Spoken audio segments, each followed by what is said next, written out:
Alrighty, so today we are going to do the season preview of CF Montreal. So there's no doubt that Montreal has made a couple of signing in the offseason. Most recently, it seems like they have boosted their midfield, especially the depth of this team. But despite that, there is still a lot of question of whether or not if this team is good enough to make it back to the playoffs, and whether or not, did this team do enough to help Laurent Courtouis play that Nancyball style to get themselves being a contender in the Eastern Conference. Consider some of the signings that they made, it's been a bit underwhelming.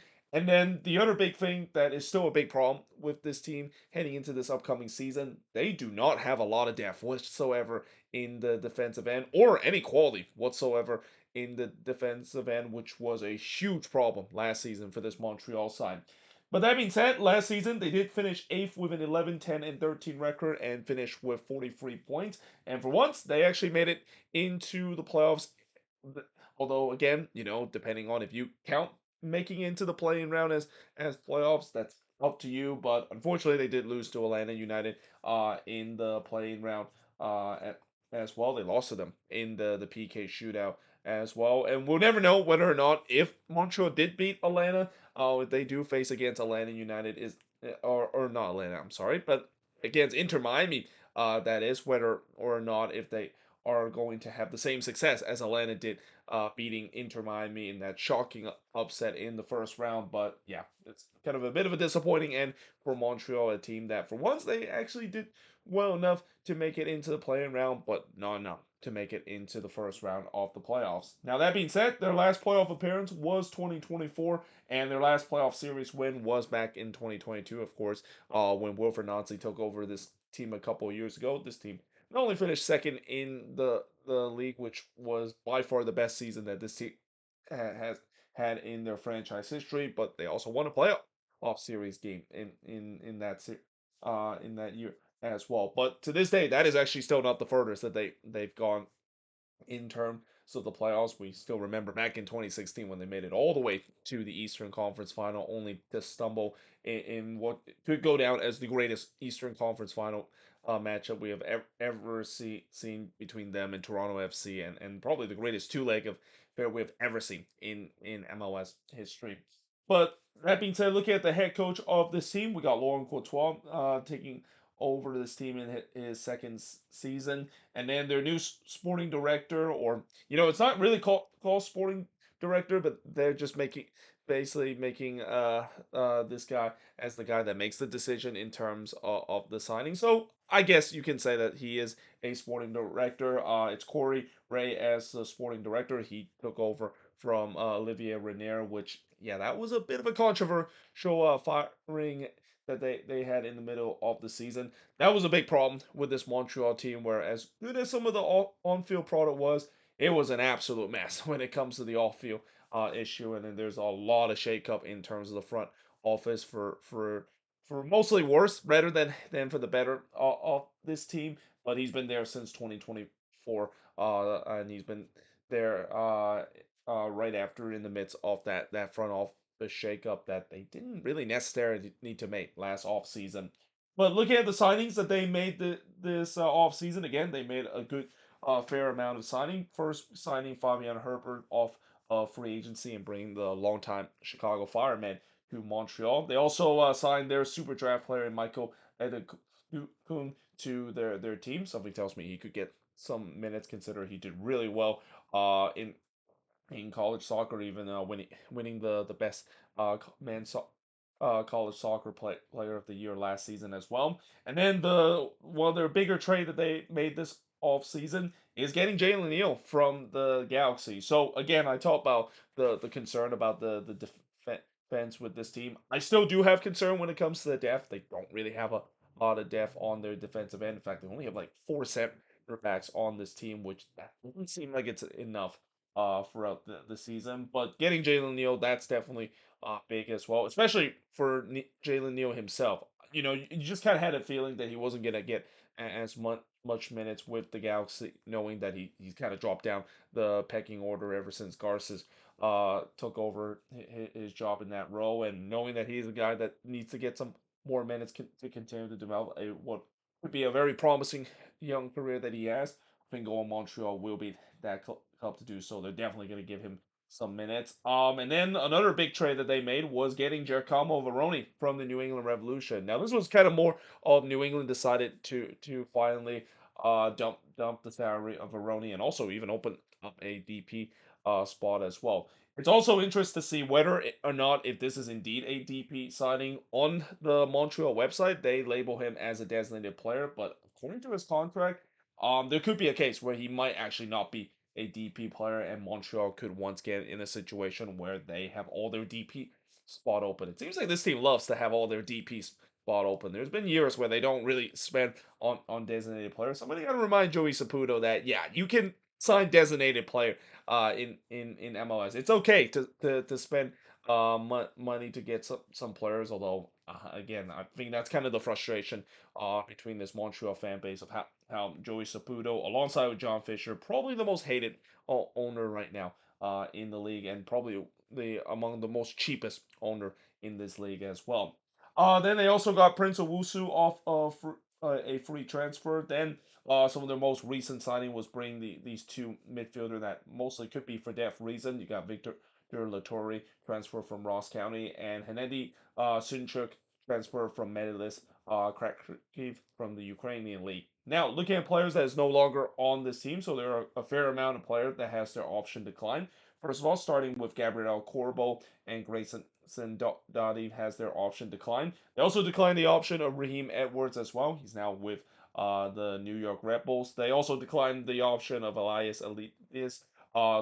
They did not renew the contract of their one of their goalkeeper and Logan Kentner. They also declined the option of Lassie Lapinainen. He's now with the Columbus Crew and pretty much another latest Montreal player that decided to join the Wilfred Nancy system with Columbus right now. They also declined the option of Joseph Martinez. He's now with the San Jose Earthquakes, and this was a big decision that they had to make. I had a feeling that they probably could have bought him back for another season, especially of how Martinez down the stretch. He was a big influence for their playoff run and even in the playoffs as well. But they decided to let him go. And getting Veroni, I don't think that's a bad option and a bad replacement, especially, I know Veroni didn't live up to his expectation in New England, but he was still scoring the goals that I think that it could still help this team, and it's a good like to like replacement is what I'm trying to say. They also declined the option of Matteo Scarerini.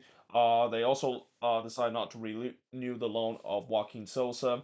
They declined the option of Robert Ferguson. They also decided not to renew the contract of Victor Wanyama. That's not a big surprise, consider, yeah. I remember a couple years when Victor Wanyama was such a big part of this Montreal team. Yeah, it turns out things didn't quite work out for him, and he's pretty much in the doghouse for a bit for the last couple of years, and ultimately decided not to renew his contract with this team. They also declined the option of Rita Zinher, and then lastly, they loaned Mateus Kokoro to Atlas FC. Now, looking at the first 5 games for this Montreal team, so they start the season on the road against Atlanta United. In fact, their first 7 games of the season is all going to be on the road. So this is again similar to last season. They got a massive road trip to begin because the weather in Montreal is definitely not warm enough to play a game at Stade Saputo, especially I heard Stade Saputo doesn't have a heated field, and that's kind of the reason why they play so many road games to start. And not to mention, they also have repeatedly said they are not playing at the Olympic Stadium, which good on them. Because let's face it, playing at the Olympic Stadium, not only that place is an absolute dump, but that place has had a lot of complaints when it comes to players of the turf as well, of probably the worst playing service in MLS. And again, good on them for this to decide not to play in that dump to begin the season, as we have seen before in the past. But unfortunately, as a result, they had to play a lot of games on the road. And again, that 7 game road trip once again is going to test this team just like last season, which they did relatively well when it comes to starting this long road trip. But the first game on the road is going to be a rematch of the playing round last season against Atlanta United. Then they go to Minnesota in March 1st.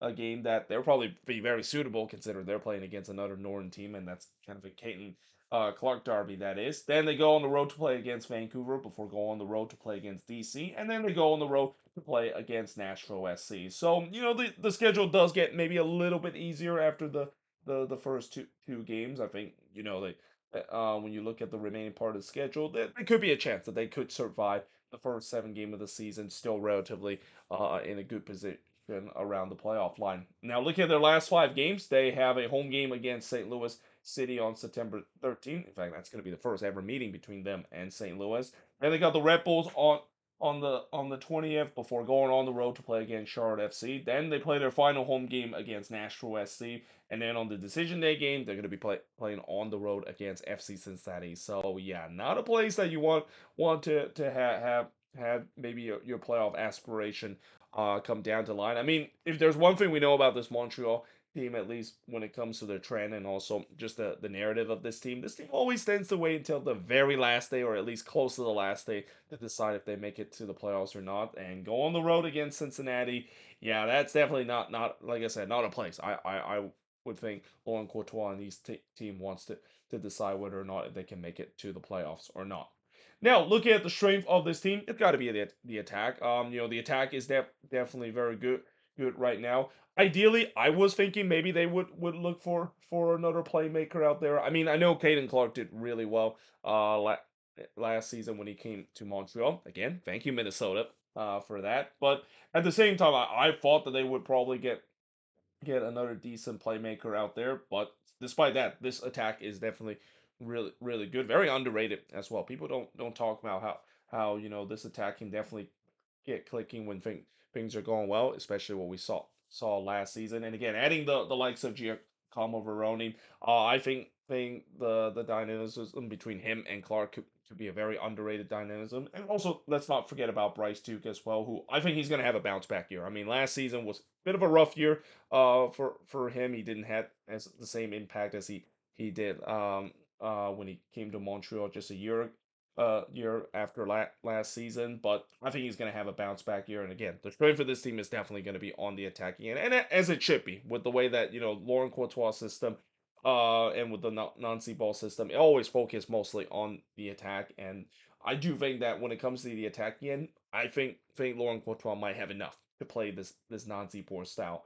But what this team and why I've said I still question whether if it's enough to play this Nazi ball system is simply the defense and also the depth of this team, because the defense last season was an absolute mess. This season, though, I mean, they kind of addressed it by getting Jalen Neal, but I feel like they could have definitely got more signings. And again, the depth of this defense, it is very concerning. The fact that they don't have a lot of depth on this team. They're really kind of relying on some of these youngster from the academy to do well, which I don't blame Montreal of doing so. Montreal is another team that's very underrated when it comes to the academy. This academy has produced some really good player. I mean, there's that guy called Ishmael Kone that was coming out of Montreal Academy. He turns out to do very well for this team. So well that he's now playing with a couple of team in Europe and a regular representative of the Canadian national team. So there's no doubt that I don't blame Montreal decided to trust on some of their academy to fill in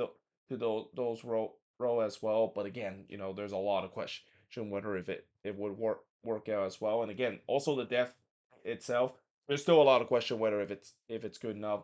Talk about those midfield signing with Victor Latour and Hanedi Sundberg. It's going to be interesting to see whether if they're good enough when it comes to being depth pieces and maybe even starting piece as well for this Montreal side. Now, look at the free big question about this team. Again, will they bring any defender, especially they are short on the center back position. They don't have a lot of center back heading into this year, and that they need to get more heading into this year, because we know that injuries does happen throughout the season, and if you only have like 4 center backs to start the season, more times or not, that's probably not enough. Especially if Laurent Courtois decided to go at the free at the back system, which I think he could do so, because when we see how Wilfred Nancy coach that Columbus team, there's been times where Wilfred Nancy would play free at the back and also play put the wing backs out there in a free at the back system. How will these new midfield signing be implemented into the starting 11? So going back to the likes of Hanedi Sunchek and Victor Latour, it's going to be interesting to see whether or not if they're going to get some regular minutes.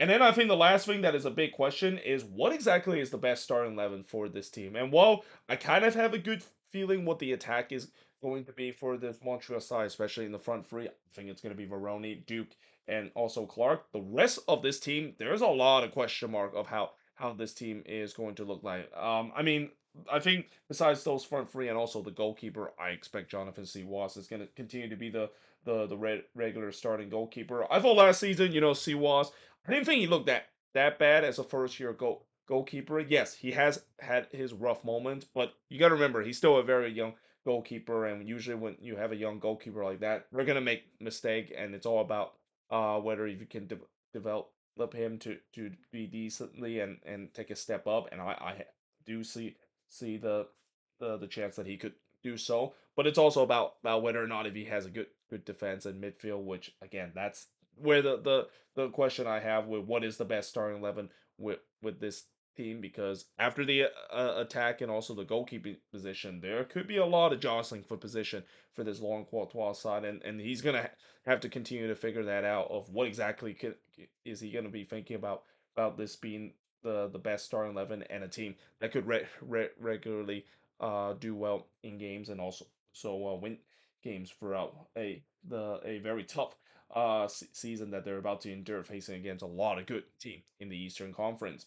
Now, that being said, the expectation of this team, it's obviously playoffs. I mean, after last season making into the playing round, they know that they want to make it to the playoffs again, but maybe also avoid the playing round. They want to actually get into the playing round, at least have another home game at Sasaputo, besides the playing round that they have, because we know that when it comes to playoff time, Sasaputo can be absolutely electric. Like that the playoff atmosphere at that stadium, it's very underrated. We even saw it during the Nancy era how loud that stadium can get, and there's no doubt that if this team can get themselves back to the playoffs, and as long as if they can, of course, once again get the 8 seed, I mean they'll still get a home playing round. But ideally, I know Montreal fans would want this team to get the 7 or 6, or even in the top four spot, which is not going to be easy to do because of how the East could.